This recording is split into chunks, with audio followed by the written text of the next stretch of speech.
Ce que tu ne vois pas, mais qui est en train de se préparer pour toi. Aujourd'hui, c'est toi qui as les cartes en main pour ce tirage. Pour savoir quelle carte est destinée, il suffit de mettre la vidéo en pause ou de faire une capture d'écran. Je t'invite maintenant à rester sur cette vidéo pour avoir ton message. Si tu as eu la carte numéro 1, selon les cas, il y a peut-être votre grand-mère, votre mère défunte qui vous contacte en ce moment, qui vous envoie des signes. Donc peut-être être à l'écoute de tout ça parce que vous êtes peut-être dans une période de transition où vous avez besoin d'aide, ou vous avez peut-être prié cette personne, peut-être que vous êtes juste là en contact et vous voulez pas perdre ce lien et ça vous ressource, et dans tous les cas vous ne le faites pas pour rien parce que vous aurez peut-être des signes de cette présence et ce soutien surtout. Peut-être des choses, elles se feront peut-être plus facilement, et il y aura ce côté peut-être un peu plus intuitif parce qu'on vous guide.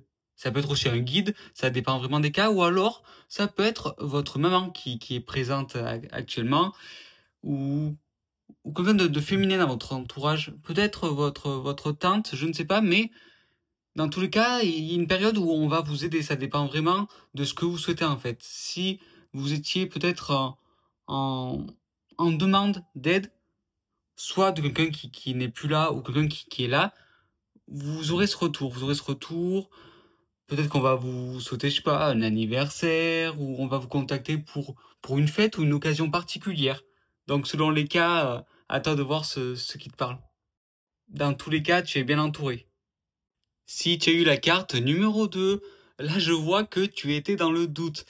Il y avait vraiment ce mental qui te jouait des tours, qui te faisait perdre peut-être de la concentration, tu étais peut-être un petit peu moins engagé, tu perdais de la patience. Mais là, regarde, c'est assez clair. Libération, contrat, tu vas signer quelque chose, il va y avoir un accord, peut-être une réconciliation avec quelqu'un. Et de toute façon, c'est quelque chose qu'au final, que tu désirais et que tu commençais à sentir changer. Tu sentais que quelque chose était en train de changer, qu'il y avait un pardon, que ça commençait à avancer. Tu ne savais pas trop comment l'expliquer, mais tu sentais que tu avais réussi peut-être à te faire pardonner ou à te faire comprendre, peut-être par rapport à un entretien. Tu as réussi à dire les bons mots, tu as réussi à te positionner au bon endroit, et malgré ces doutes, en fait, tu as réussi à aller plus loin parce que tu savais que ça allait bouger, que ça allait s'éclaircir et que tu allais enfin réussir cet objectif. Et là, c'est une libération, c'est un ouf de soulagement. Là, c'est vraiment le soulagement pour toi. Et il y a un grand oui, en fait, il y a un grand oui après cette période compliquée, stressante. Si tu as eu la carte numéro 3, on te parle de liberté que tu vas retrouver ou juste que tu vas trouver. Peut-être que, je sais pas, on me parle quand même de maturité, quelque chose qui s'éclaircit enfin. Peut-être que tu trouves enfin peut-être ce métier qui va te rendre heureux, heureuse. Peut-être que tu as trouvé ce juste milieu dans ta vie. Tu sais qui écouter, tu sais quelles personnes sont là véritablement pour toi, quelles personnes sont de confiance. Et j'ai l'impression que, ouais, t'as peut-être fait le tri dans ton entourage, ou que tu vas le faire, mais j'ai l'impression que c'est quelque chose qui s'est passé ou que tu as envisagé, et ce tri, en fait, il va être bénéfique, qui va te permettre d'aller plus vite, de ne plus perdre autant de temps avec ces personnes. J'ai l'impression que c'est des personnes qui te prenaient quelque chose. Ouais, j'ai l'impression qu'on te prenait peut-être de l'énergie, peut-être au niveau du travail. On, on se faisait passer pour quelqu'un qui travaillait beaucoup, qui avait fait ce dossier, qui avait trouvé ses idées, alors qu'en fait, ça venait de toi. Ou alors, tu vas peut-être trouver cette solution d'une manière plus neutre. J'ai l'impression qu'il y avait quelque chose qui était caché, ouais, quelque chose qui était troublé peut-être par un manque de connaissances, par quelque chose qui n'était pas clair pour toi. Et en fait, tu vas retrouver cet éclaircissement.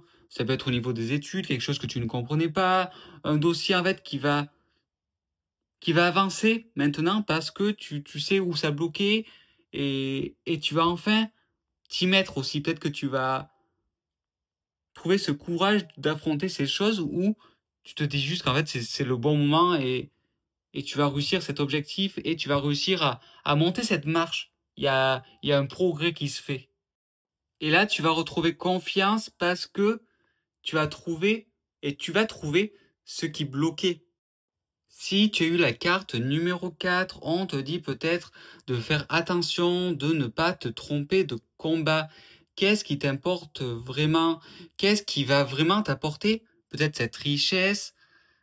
Mais ça peut être ouais, au niveau de la richesse intellectuelle, pas forcément financière, mais ça peut vraiment être le cas parce que là, c'est tout type de chance. Ça dépend vraiment de ce que tu cherchais. Si tu cherchais plutôt un apaisement, tu vas le trouver. Mais des fois, l'apaisement, ouais, vient de l'argent. Là, il peut vraiment y avoir une entrée d'argent. Mais on te dit de faire attention par rapport à la chance.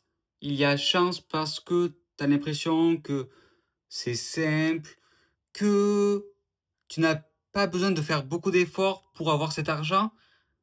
C'est plus ou moins le cas parce que si c'est le bon chemin, tout est plus clair, tout va plus vite et que tu as des compétences en fait qui font que d'une manière simple pour toi, tu réussis à avoir beaucoup. Alors que certaines personnes pourraient avec beaucoup d'efforts, avoir beaucoup moins. Tu vois? Parce que c'est peut-être ton chemin, peut-être que c'est plus simple pour toi. Là, on te dit attention parce qu'il y a la carte de la tromperie de ne pas tout miser et ne pas miser les choses sur les jeux de chance, en fait. Là, par contre, les jeux de chance, c'est même pas forcément de la chance. Là, c'est, faut être prêt à perdre la somme que tu as misé parce que faut le voir comme un jeu et pas quelque chose qui est une solution. Les jeux d'argent ne sont pas une solution. Ça peut être un loisir, mais attention à ça. Parce que peut-être que tu te trompes de combat. Et ça peut être aussi peut-être par rapport à une personne. Tu crois voir des signes ou peut-être sur quelque chose, tu crois voir des signes alors qu'en fait, il y a quelque chose de plus clair devant toi.